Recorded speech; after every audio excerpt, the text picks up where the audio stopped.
पनौती बहू। किसी की वजह से अगर कोई काम रुकता ही चला जाता है तो लोग उसे पनौती कहने लगते हैं। अरे आज हम लोगों की जूस की फैक्ट्री का माल ट्रक में लद कर शहर जा रहा है। डिलीवरी होते ही पेमेंट भी आ जाएगी। लाखों रुपए का माल है। लेकिन थोड़ी ही देर में रितु का पति दौड़ता हुआ आता है। पिताजी, पिताजी, वो जूस से भरा ट्रक पलट गया। सारा जूस पास की नाली में बह गया। हे भगवान, तेरी शादी के बाद ये पहली बार ऐसा हुआ है। मैं तो बोल ही रहा था कि इस लड़की की कुंडली बनवा लो। देखा, आए दिन नुकसान। बेचारी रितु पर्दे के पीछे से ससुर की बात सुन रही थी, लेकिन करती भी तो क्या, कहती भी तो क्या। अरे रितु, क्यों उदास होती हो? मुझे भरोसा है तुम ही मेरे घर की लक्ष्मी हो। आई आई आई आई आई आई! अरे मेरे पैर में चोट लग गई है रितु, जरा चल डॉक्टर को दिखाते हैं। रितु सास के साथ डॉक्टर के घर जा ही रही होती है कि उसका पैर फंस जाता है और वो सास पर गिर जाती है। हाय रे, पहले से पैर टूटा था, अब ऊपर से मेरे ऊपर गिर गई। हे भगवान, उठा ले मुझे भगवान। आये, आये, आये, कोई उठाओ तो मुझे। हाँ सासू माँ, लाइए हाथ दीजिए, यहाँ बैठिए, मैं पानी लेकर आती हूँ। अरे अब तो डॉक्टर भी चला गया होगा।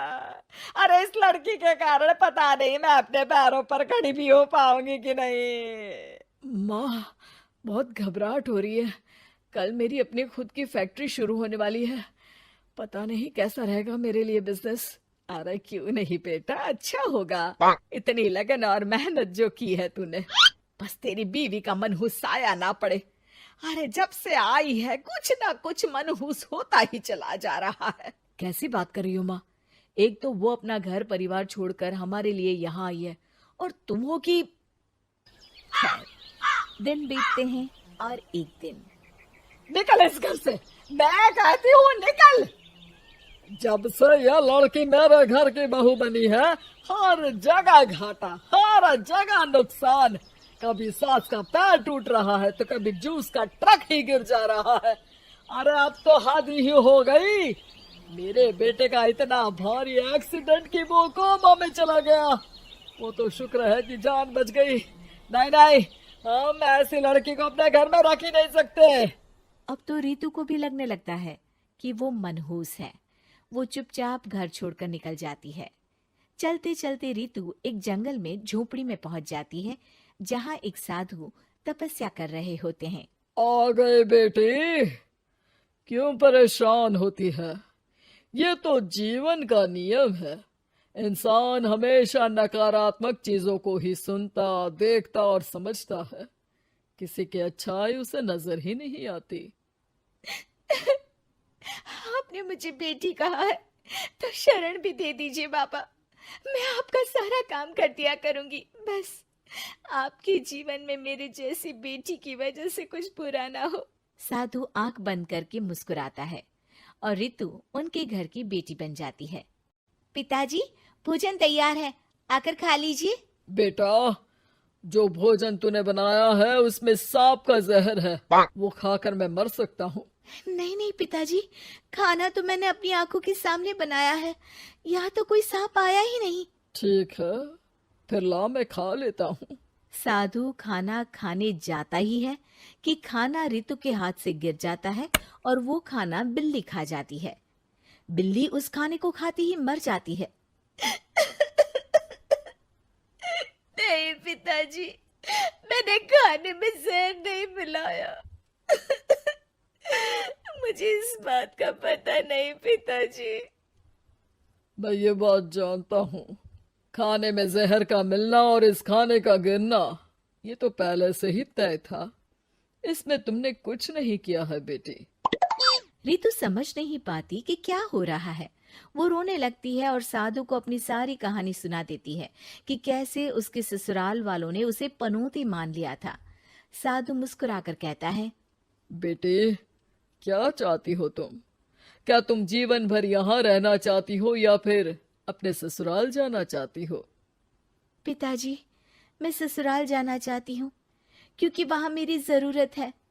मैं चाहती हूँ कि मेरे ससुराल वाले मुझे पनौती यानी कि मनहूस ना समझे। उन लोगों को पता चले कि मैं उन लोगों का भला ही चाहती हूँ। ठीक है बेटा, ऐसा ही होगा। तो कल मेरे साथ चलना। दोनों अगले दिन रितु के ससुराल जाते हैं, जहाँ साधु के साथ रितु को देखकर सास कहती है, अरे वाह रे करम चली, हम लोगों के घर में तूफान लाकर चैन ना मिला तुझे। जब जादू टोटका करने के लिए ये बाबा बाबा बुलाकर किसी को लेकर आई है। नाना माँ जी, ये तो मेरे धर्म के पिताजी हैं। मुझे ससुराल वापस छोड़ने आए हैं। ये तो बस पिता का धर्म निभा रहे हैं। इन्हें कुछ मत कहिए। वाह जी वाह, 4 महीने बाद आज ही अपने पैरों पर खड़ा हुआ हूँ और ये मनहूस फिर से आ गई। इस बार क्या जान लेके जाएगी? अरे मेरी भी सिर्फ टांग में फ्रैक्चर था, अब ये आ गई है तो पक्का टांग काटनी ही पड़ेगी।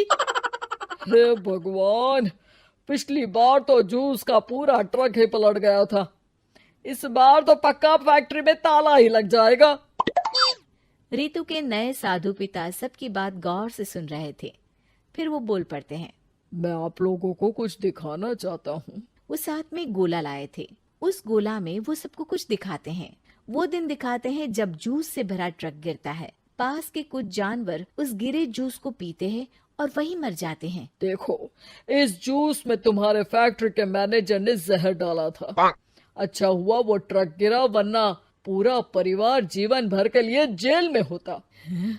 हे भगवान, तब तो न जाने कितने लोगों की मौत हो जाती इस जूस को पीकर। शुक्र है भगवान का, अनहोनी से बचा लिया। फिर वो दिन देखते हैं जब पति का एक्सीडेंट हुआ था, लेकिन रितु के करवा चौथ के व्रत के कारण वो बच जाता है, वरना तो मृत्यु निश्चित थी। सभी रितु की तरफ देखते हैं। बाबा, मैं तो मनहूस नहीं हूँ। शुक्रिया बाबा, मेरे मन में जीवन भर का बोझ रहता कि मैं इन लोगों के दुख का कारण तो नहीं।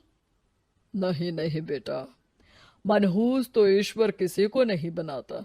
हर चीज का एक वक्त होता है और जो होना है वो तो होता ही है। मुझे माफ कर दे बहू, तू तो इस घर की लक्ष्मी है, रक्षक भी है। हम लोगों को माफ कर दे बेटा। रितु को ससुराल में छोड़ बाबा वापस चले जाते हैं।